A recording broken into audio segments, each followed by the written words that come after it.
Gavin McKenna is projected to be the number one pick in the draft. But what if he's there at number 2?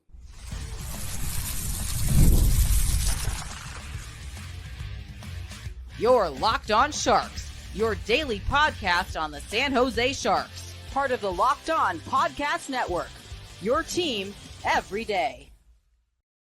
Hello, my name is JD Young. On today's episode of Locked On Sharks, we're going to have Tony Ferrari on, our bald king, to help us figure out what the Sharks should do at number 2. But before that, we're going to discuss Gavin McKenna, compare him to other potential number 1 picks in the previous drafts, and discuss what makes McKenna so interesting and his path to kind of unprecedented path from the WHL to the NCAA. So without further ado, let's get to it with Tony. And making his return, our bald king, Tony Ferrari. Tony, buddy, as much as things change, they stay the same. Here we are talking about the Sharks with another top 2 pick in the draft. Look at us, friend. Look at us. Who would have thought? It's a beautiful day in Sharks land because you took the steps you wanted to take, and you still got the premier building block that you have had over the last few years. So congratulations to the San Jose Sharks, the 2029, 2030, 2031 Stanley Cup champions. Plan the parade routes now because you're going to have a few of them. Hopefully, that's the hope. As Sharks fans know, nothing is guaranteed. With all those years of pain and torture, nothing is guaranteed. But the hope is one day there will be a parade in San Jose. But we're going to be talking about one of the biggest names in the draft here, in Gavin McKenna, noted Leafs fan Tony Ferrari, who is probably don't do that to me. Don't do that. Probably pretty excited about him, but. Let's get to know Mr. McKenna, who's again probably the biggest name heading into the draft with all the hype around him this year. So, Gavin McKenna this season playing at Penn State in the NCAA, one of the kind of first big names to jump from the CHL to the NCAA. 6 foot, 170-pound left-handed, 35 games, 15 goals, 36 assists, while getting 152 shots on goal. So I ask, what makes Gavin McKenna such an intriguing prospect? The pure skill and upside. I think those things, the offensive ability that this kid has, it really is second to none. He's a special offensive creator. The questions come from outside of the offensive zone, but the reason you're drafting this kid is just the wizardry he has with the puck on his stick. He's truly just a special playmaker. His passing vision is unlike almost any other player we've seen come through the draft the last few years. He's got a good shot. He's not necessarily going to be a guy that comes in and puts up 50 goals, but you could see him easily hit 35, maybe even 40 and put up 100 points in a season. Like, this is the kind of kid that can put up massive offensive numbers. If you have a power play and it's not top 5 with Gavin McKenna on it, I don't know what you're doing, really, especially if it's that's coaching. Yeah, exactly. In the hypothetical scenario where it's the Leafs, and you have a power play with Matthews, Nylander, and McKenna, and then you could have you and I as the other 2 spots. It's going to be a top 10 power play guaranteed almost. Like, there's no doubt about it. It shouldn't be any worse than that because this kid's ability on the power play is truly special. Like, his puck distribution, his playmaking, his vision, his creativity. He's such a shifty player. I talk about his skating, and I think it's not an area that's necessarily a strength, but it's not necessarily a weakness either. He's a good skater, but not a great skater. But where he is very good at and where he really excels is the shiftiness on his feet and the ability to kind of quickly twist and turn and those little agile moves that you see on the ice. He's not a guy that's going to burn up the ice and beat a guy in transition just on his pure speed. He's got to slow things down a little bit and be shifty. It's really fun to watch. It's so it's the most entertaining brand of hockey. It really is the kind of stuff you see in video games and stuff like that. Now, there's other things about his game that are concerns, but the offensive upside is just unrelentless. Like, it's just unreal at times. Yeah, I mean, McKenna's had a really interesting path, right? Because you go back a year ago, and we're talking about this guy is going to be the number one player after what he did in the CHL, right? And just kind of just destroyed the CHL at Medicine Hat, and all the highlights that he posted there made a big move to Penn State to wanting to play against tougher competition. And it was a slow start. I think it's very fair to say, especially for, a 17-year-old kid kind of playing against 21, 22, 23-year-old guys there. But especially after World Juniors, I think things clicked for him there. So can you maybe talk about kind of his progress this season and how he kind of ended the season compared to started it? It's really interesting because the start of this season coming into the year, I think the choice to go to Penn State was the exact right choice. This kid put up nearly 130 points last year at the WHL level. He toyed with everyone there. It really was unfair. It was almost like a big brother playing with his little brother, and just absolutely just showboating at times on him. The skill on this kid is unbelievable, and that's why he was so good in the WHL. Going to Penn State was fantastic for him because it was going to test him physically, it was going to test him defensively, it was going to push his game off the puck, and those are the areas that he needed to improve. So going to Penn State, he was put into the lineup, put into a premier position to score, and he was putting up a decent amount of points. It wasn't anything crazy, but you saw him really putting up some numbers, especially on the power play. I think at one point in late November, early December, he had 60% of his points on the power play. And you love to see his power play execution that high, but the concern was, okay, at 5-5, he's looking a little bit shaky. And that was 100% true. And it was true through the World Juniors. It was true after the World Juniors. It wasn't until the last month or so of the season that things really started to click on 5-5, and he really started to get going the last month and a half or so. Now, this is a kid that's always going to put up points. And I think the World Juniors is a great explanation for the picture of McKenna versus Ivar Stenberg. McKenna put up 14 points, I think it was. He was the second leading scorer at the tournament. This is the guy that every time you looked at the score sheet, he had 3 or 4 points. It was really impressive what he did. But then you also watched the games and you were like that goal that Latvia scored to push the game to overtime was McKenna not being able to secure the puck on his stick and get the puck out of the defensive zone. That was a big blunder by him. And there were a few throughout the tournament. There was a few moments in transition where he just didn't seem to have the juice. And you were wondering, what's going on? But then he ends up with 14 points in 7 games. And you're like, that's a dominant tournament. Statistically, it's a dominant tournament. But there was so much of the fluff around his game that was kind of a concern. And then you had Ivar Stenberg, who had 10 points and was 4th in tournament scoring, if I'm not mistaken, and led his team to a gold medal. And he was a big factor specifically in the quarters and semis and final. He was fantastic as the games got harder, and that's where Kevin McKenna kind of started to falter. It's not like he didn't score in the semifinal or the quarterfinal when Canada got eliminated. He actually had 4 points against Finland he had 4 points against Finland in the bronze medal game. But he just wasn't really putting the full picture together, and that's always concern for him. So I think with him, it's going to be really interesting to see where he goes developmentally away from the puck, because he has all of the tools. He just needs to put it together a little bit defensively.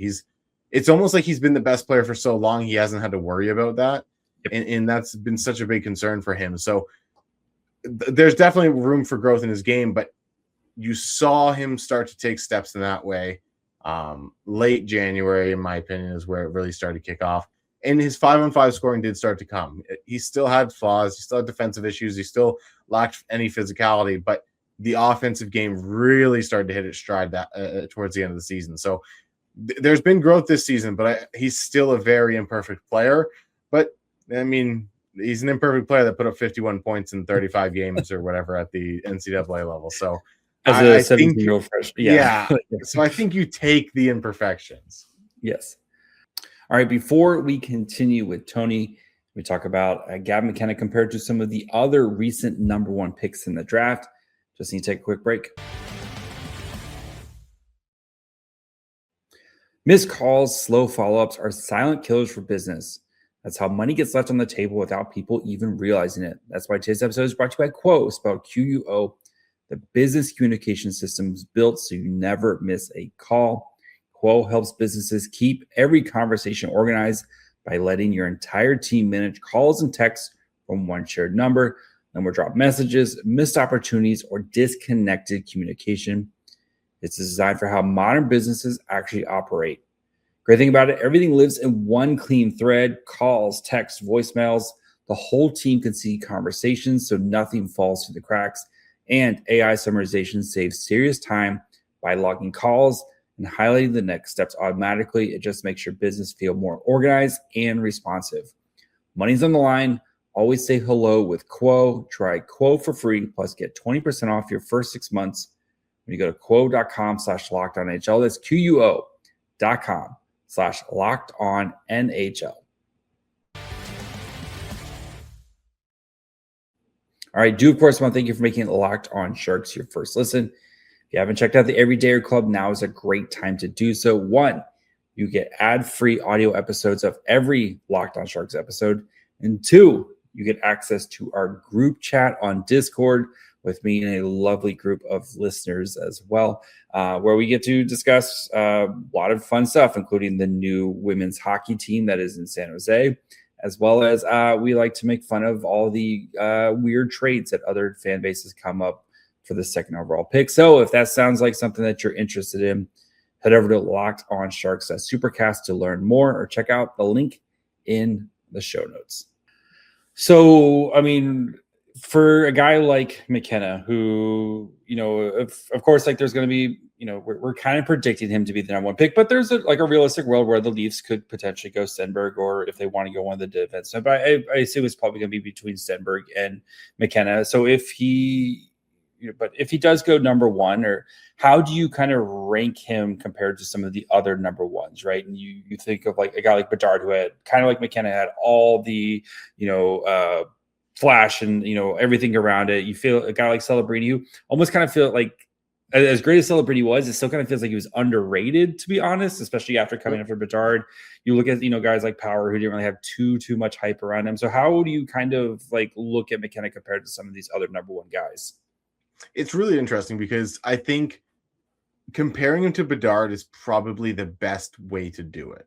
I think like, in terms of hype, at least coming out into the draft year, in terms of projection when we get to draft day, he's going to be very similar to Bedard. And whereas Bedard was a very shot-heavy, goal-scoring offensive dynamo, Gavin McKenna is kind of the playmaking version of that. And both of them had concerns physically. Neither of them were necessarily burners as skaters, but they were both extremely shifty and had great hands, and they escaped pressure that way.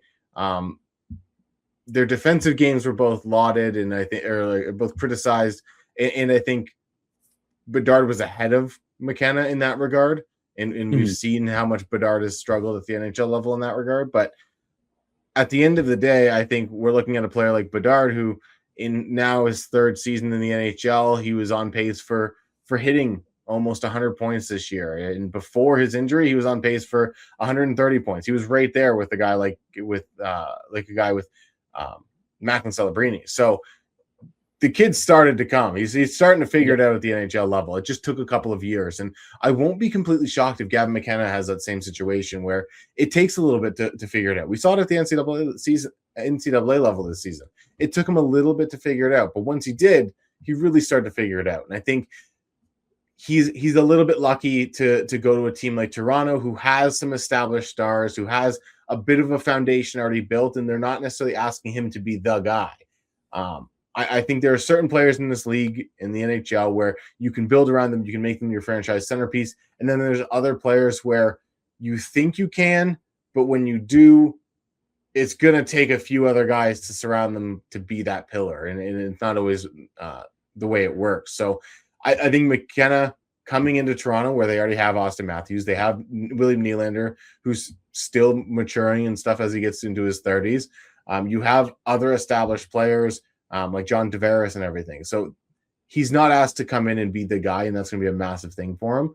So I think he may not have as long as Bedard, But Bedard also went into a situation that was much less exciting. Started, there was nothing. no help around that guy. And even still this season, like I saw someone tweet out something about Bedard's behind Celebrini, and they were like, imagine you had to play with Mark Donk and Buzz Flibbit, like two guys that don't even exist. And that's what Bedard did a lot this season, right? So it's going to be interesting to see how McKenna adjusts, because he is coming into a good situation, as weird as that sounds for a first overall pick. But yeah, it's still going to be an adjustment. Like, he's, compared to other first overall picks, like Macklin Celebrini was NHL ready. He was good to go. Owen Power probably shouldn't have been a first overall pick, but that's aside from the point. Some of these other kids that went high in the draft, like if you look at Jack Hughes, like he's an incredible player. I think all of us think Jack Hughes is a fantastic hockey player. It took him a little bit. Like, there is a reason he signed that $8 million contract, and now everyone's like, oh, he's vastly underpaid, this, that, and the other thing. It's like, because like he also wasn't healthy for like 3 years, basically.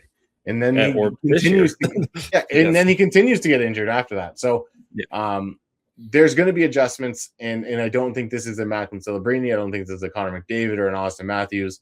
It's a tier below that. In at the end of the day, you can still get a really good player out of that.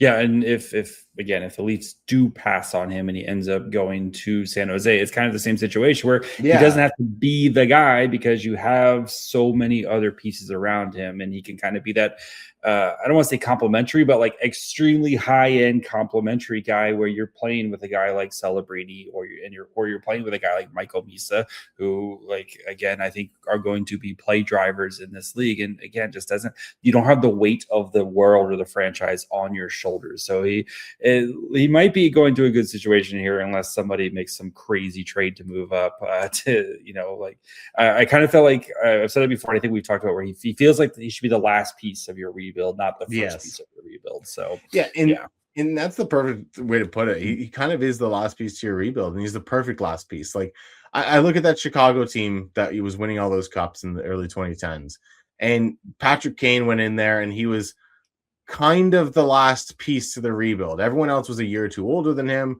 Everyone else was a little bit more established. Patrick Kane, in my opinion, doesn't have the career he has if it's not for Jonathan Toews being in place, Patrick Sharp being in place, guys like Keith and Seabrook solidifying the blue line and kind of building up back there. So I think with McKenna, it's a similar thing where you have other pieces in place, and it's fantastic. It's, like you said, the last piece of your rebuild, and it's, boy, is a good piece, because like there's a lot of rebuilds that go through the process and don't get a potential 100-point player as the last piece of their rebuild. A lot of times they're like, we finally got the guy that can play on the third line left wing. Yeah. There's no chance that he's not playing in the NHL, right? Could you see a world where maybe he goes back to Penn State, or if he maybe starts in the AHL, or do you think it's just you throw him in the NHL and you let him figure it out? I think he's the kind of player you have to throw in the NHL and let him figure it out, because like I said, like the reason he went to Penn State was because he needed to be challenged in the areas that he wasn't efficient in. His defensive game, his off-puck game, is kind of physical side of the game. Those were real issues. And I think going to Penn State certainly allowed him to improve on those a bit, but he still toyed with people offensively at times. Like he had 8 points against Ohio State in one game. And like, that was, listen, like that's ridiculous. It's so silly. And if he goes back next year, he's going to have a couple more 8-point games probably, and a few 5-point games. And he's really going to put up some crazy numbers. And it's a big fish, small pond already, which is kind of crazy to sound like in the NCAA for an 18-year-old. Yeah, exactly. So him not going to the NHL doesn't make any sense to me. Like, he really is the kind of player that you have to like let sink or swim. Like, Gavin McKenna is an incredible talent, and I've said it before that I think he's easily the most skilled player. He's the most offensively gifted player in this draft class. But like, I also think there is a world where Gavin McKenna doesn't become what we all think he can be. Like, there's a world where, like, Jonathan Huberdeau is a great comparable for him, in my opinion, because you could get Florida Panthers Jonathan Huberdeau at the end of his tenure there, where he was putting up 100 and some odd points. If I'm not mistaken, he still holds the record for the most points scored by a left wing in a season in the NHL. And you could get that kind of production out of Gavin McKenna. But you got to remember that production came when Gavin McKenna or when Jonathan Huberdeau was put with Barkov, and all these other pieces were insulating him and becoming a real like force of a team. Like that was a President's Trophy winning Panthers team that couldn't figure it out in the playoffs. Then you had Jonathan Huberdeau on the Calgary Flames, who had all of those big pieces stripped away from him and wasn't putting up those numbers anymore. And I think not that's even putting kind up of half those numbers, to be honest. Yeah. And that's the crazy thing about Gavin McKenna is he's going to Toronto, so he's going to have those pieces in place. Like Austin Matthews is there right now, William Nylander's there, and Matthew Nyes, Easton Cowan. Like they have guys that are kind of in place that are going to help him. But if Matthews leaves and that means Nylander starts asking out, and then you're working with Matthew Nyes and Easton Cowan as your top guys, that's where you get the Calgary Flames situation from. So it's going to be really interesting to see where Gavin McKenna ends up, because I easily think there's a world where I could see Gavin McKenna breaking that Huberdeau record, but there's also a world where I could see a 70-point season out of him or a 60-point season, and everyone's going, what happened? All right, before we finish up with Tony, and I ask him what he should do or what he thinks the Sharks should do with the number 2 pick, we just need to take a quick break.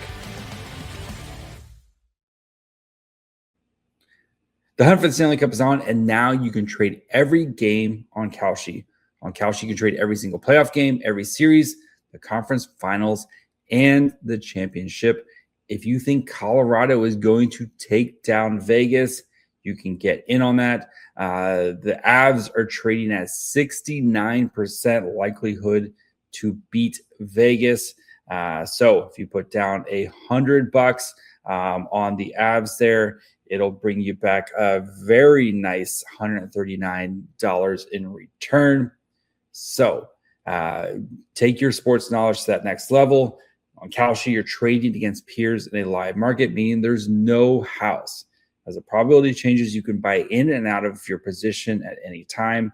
For a limited time, download the Kalshi app and use code LOCKEDON to get $10 when you trade 10. Kalshi, that's Kalshi, trade on anything.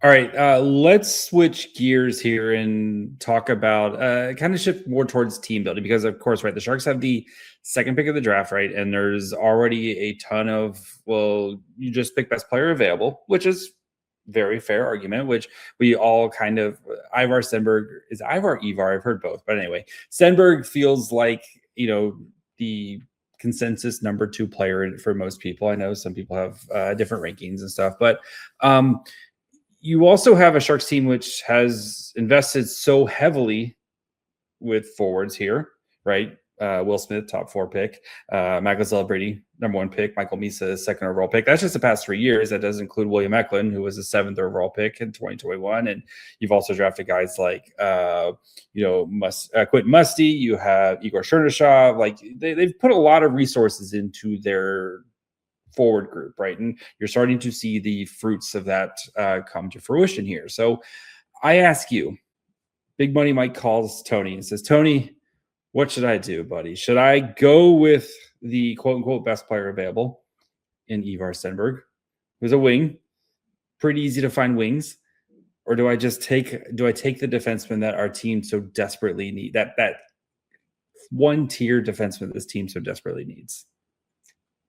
It's tough, because the first thing I would say to Big Money Mike is, have you exhausted all of your trade options? You trade the pick. Because I think the Sharks are in such a good position to trade the pick. And there's a couple of desperate teams right behind them. I think you play them against each other, specifically Vancouver and Chicago. You set something up with Vancouver, right? Is like, because they're starting their rebuild, right? Are they in a position to give up stuff right now, or should they just be happy to get whatever they can, because they're in that position where, like, it feels like this is going to be a full-on tear-down rebuild? So is it for them? Is it just we're happy to take whatever's left over at this point, or do you try to kind of still like dangle a guy like Stenberg? So my issue with that is that the Vancouver Canucks seem absolutely and there's a new GM coming in, new co-presidents of hockey operations, these couple of twins you may have heard of. Like they have a new, they have a couple of changes going on in the front office. Yes. So things could change, but they seem obsessed with Caleb Malhotra. And I don't think Caleb Malhotra is a bad player. I think he's a very good player. I think he's one of the better centers in this draft class. Would I draft him in the top 5? Almost certainly no. Would I draft him in the top 10? It becomes a conversation, but probably not still. And sitting at 3, grabbing that guy because that's the center you believe in probably isn't the right way to go. And I think if you're going to just go and get the guy you like, go get the best guy you like. Because at the end of the day, you're going to have to do this rebuild at some point. The Leafs, the Leafs aren't the most successful rebuild, but the first player they drafted of that rebuild was William Nylander. And yes, he's a year older than Austin Matthews, and he was a couple years older than Mitch, but he is the guy that they kind of started this 10-year playoff streak that was ended this year of getting there. And like they were a very dominant regular season team. In the playoffs, they weren't. But they're a team that put up big numbers, and that's because they went with the best players available. They could have drafted defensemen in those draft classes, and if you look at those draft classes, the defensemen that went around them were not great. And so I will always advocate for, at the start of a rebuild, go with the best player available, because you're not filling holes next year. I promise you're not filling holes next year because your team sucks. And that kid that you just drafted isn't going to be a savior, especially at 3rd overall, especially at 21st overall, wherever they draft with the Minnesota Wild pick. And they're going to need time. So go get the best players available, like swing on that upside specifically. So yes, the Canucks could go with we just want to use our assets and whatnot, but they're also a desperate hockey market that's under a lot of pressure. That's fair. That's something that I don't think we account for, because Vancouver is a lot like Toronto, but slightly more toxic in my opinion. And they're crazy there. It's genuinely a pressure cooker, similar to Toronto, similar to Montreal in that way. Because better weather. Yeah, just better weather, basically, right? So their fans are going to want someone big. The team probably wants to start off the rebuild with someone big. And you know what? I'd rather draft the top line left winger on my team of the future than draft the 3rd line center at 3rd overall. And that's the way I go about it. So if I'm the Sharks and I have that 2nd overall pick and I go to Chicago and I'm like, we have this deal. It's like, let's do this because we've got 2 defensemen we really love. And for argument's sake, let's say it's Chase Reed and Albert Smits. We're going to get one of those 2 defensemen at 4th overall because we know one of those 2 teams is taking Stenberg, and maybe the other one takes one of the defensemen that we like, or maybe they take Caleb Malhotra, and we can choose whichever one we want. So go to Chicago, sort out a deal with them. You get that deal done. You go to Vancouver and go, this is what we've got. They're going to take Stenberg right from under you. We're going to get our defenseman regardless. Who do you want? What do you want, Stenberg, or do you want the guy that might play on your 3rd line? And if they don't want anything, you make that trade with Chicago. And at the end of the day, if you can't work anything out, you go grab that defenseman that you want anyways. It doesn't matter. I think San Jose is in a position to go get the defenseman that they want if they really want to.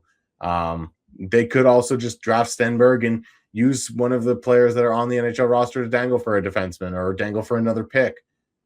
Who's to say that at 7th or 9th overall, some team is not necessarily loving their picks. The Florida Panthers want to get a player that they can use right now at 9th overall. They're not drafting him at 9th overall. So, hey, you know what would be a really cool match? Albert Smits is falling in the draft. San Jose Sharks go, hey, we've got this kid that we've got one of our plethora of forwards.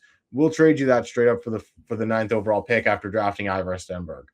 Maybe it's William Eklund. Maybe it's Igor Chernyshov. Whatever. You have options in that Sharks forward core. You've fallen in love with all of them. I would not want to trade any of them. Like, it would hurt my heart to do so. Like, genuinely, I love that forward core. But if you have the chance to draft Ivar Stenberg and then you have the chance to trade someone else and go get Albert Smits as well, you're just kind of realigning all of your window together. And I don't think you're in a bad spot by doing that. All right. Yeah, I think again, if you can trade, like if you could trade down like a couple spots, especially the Blackhawks who have like Yeah. a ton of assets, and it kind of feels like again they're going to be taking that big jump here, and a guy like Stenberg for them would be a huge addition to potentially take that big jump going into this season. And again, if they got a ton of picks and the Sharks don't have they have the Oilers pick, but they don't have a lot of like second round picks and stuff, maybe something there. Or like you said, maybe you get a guy who's about ready to graduate into as an NHL player. Like that makes a lot of sense there as well. But as we've talked before, GMs are cowards, so they're not going to trade. Like they're not going to trade top 10 picks because GMs are cowards. Like the NFL, you see it all the time. That's what makes the NFL draft so fun, because you can actually do mock trades. The NBA draft as well, you see a ton of trades as well. But yeah, I just I think that's the right path, is to try to trade down. But I just, until we actually see somebody pull off a trade, it's hard to actually count on it. But yeah, again, maybe it is. So yeah, I get the best player available. And I think most of my listeners know, I'm in the take the defenseman, because I just don't know how many more times, if ever, with Macklin Celebrini, you're going to be in a position like this to get the top defenseman in the draft. And yes, Stenberg is probably going to be awesome, right? He's going to be awesome. I think we both agree Stenberg's going to be a good player. He's such a high floor, but also a great ceiling player, where you feel like you're going to get 60, 70, 80 points out of them, pretty quickly and pretty consistently, right? And that would be great to have.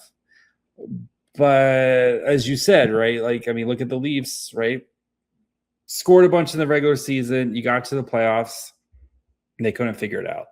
And a lot of it was, there's some defensive issues and goaltending and stuff. And it's also, you're playing against the Panthers, you're playing against the Bruins, or whoever you're playing, right? I still lean, I know his best, but it's not like it's some massive gap, right, between the defenseman and Stenberg. Is it? Or you have a massive gap? I have a massive gap because I think, in my opinion, Stenberg and McKenna are 1 and 1A. Okay. I genuinely think that they're going to be the kind of player that you can look at in 10 years and go, that's maybe the best player on our team, or one of the best players on our team, if you have an Austin Matthews or something, or a Macklin Celebrini. Yep. With that said, I do tend to agree with you. I think the Sharks are in a position where they have such a plethora of high-end forward talent. They've got guys coming still, like Quentin Musty's still on the way. They have other guys still coming. So it's not like they're going to be hurting for a forward by any means. So go get that number one defenseman. Like you said, you don't really have many other years where you're realistically going to be drafting this high. Look at your division. Look at where you could be next year with some of the teams that are in your division. And at the end of the day, I wouldn't be shocked to see the Sharks jump into the position of competing for the division next year. And a guy like Albert Smith or Chase Reed being a big part of that in a couple of years when they're winning the division. So it's going to be really interesting to see where they go. But I think if you can't trade down, you can't let them call your bluff and not take the defenseman that you need anyways. So like I said, if you go to Chicago and you make a deal and you look at Vancouver and say, we're going to take our defenseman no matter what, make the deal or not, then see what you can do. But otherwise, like I said, you're going to take your defenseman no matter what. So whether it's Chase Reed, Keaton Verhoff, Albert Smits, whoever, you go off the board and grab Malte Gustafsson. There's defensemen available in this draft class. I think out of anything that's a strength of this class, it's the defense group. All right. Gotta let you go because I know you have more important things to do than talk with me. But Tony, what do you got working? What are you working on? What do you got coming out? Where can the people find you? I've got a ton of stuff on the hockeynews.com. There's rankings there. There's all sorts of draft coverage. I'm only going to be kicking up the draft coverage. The Worlds are coming up, so Albert Smits and Ivar Stenberg and Viggo Bjork are going to be there, which is going to be tons Captain of fun to watch. Celebrini. Yeah, Captain Celebrini, who may be demoted to assistant captain or alternate captain Celebrini. Officially. Officially? As we're recording this on Thursday. Crosby has relinquished this. He said it's Macklin's. So, yes. Sidney Crosby, noted bum, gives the captaincy up to Macklin Celebrini. I thought it was going to be Um, like the like Mean Girls where they're breaking apart the crown and Yeah. I genuinely, I was like, the way Celebrini was talking before practice, I think it was, or after practice yesterday, he was like, it was really fun to wear it in those 2 exhibition games. Like, I was like, oh, he's just come to his terms with his fate. Like, that's kind of funny. But no, congrats to Matthew Celebrini, Captain Canada, the best player to come out of this country in a decade, a real winner. The real winner Canada needs. I don't know what other compliments I can give him that just disparage a different Mick that's in your division, but whatever. Macklin Celebrini, best player on the planet, Captain Canada. Anyways, check out my work at thehockeynews.com. Check out the Game Tape with Tony videos on the Scouting YouTube channel. Vigo Bjork is coming out soon. Albert Smits is already up there. So check those out because those guys that the Sharks could be interested in with various picks throughout this draft class. And then follow me on Twitter at @TonyFerrari. And I'm sure I'll be back on here talking to JD because both of us enjoy yapping. I'm desperate. we need you know what we need is a more hockey podcast with bearded white men. So let's do it. We just need more podcasts with bearded white men. There's nothing better than a good podcast with a mediocre white guy. All right. Tony, we'll talk again soon, buddy. Bye. Cheers, pal. All right. Do, of course, want to thank Tony for hanging out with me. Spend some time talking about Gavin McKenna. If he's there too, that is going to be a extremely fun choice for the San Jose Sharks and what they potentially do. And it was a good conversation with Tony about that number 2 pick. So we're going to kind of expand on that here later on this week. We're going to talk about some of the potential trade down options for the San Jose Sharks if they do want to move out that number 2 pick. So that'll probably be coming up on Friday as well. At least that's kind of what I have scheduled right now. So make sure you're following along wherever you get podcasts. And of course, you can watch on YouTube as well. We'll continue tomorrow with our trade target series where we'll be looking at a certain very popular team. And if there's anything there for the Sharks to maybe pick off the bone. So again, follow along wherever you get podcasts. You can follow on Twitter, Facebook, Instagram, and on TikTok at Locked On Sharks. Follow me on Twitter and Blue Sky at My Fry Hole. Till tomorrow. Bye, friends.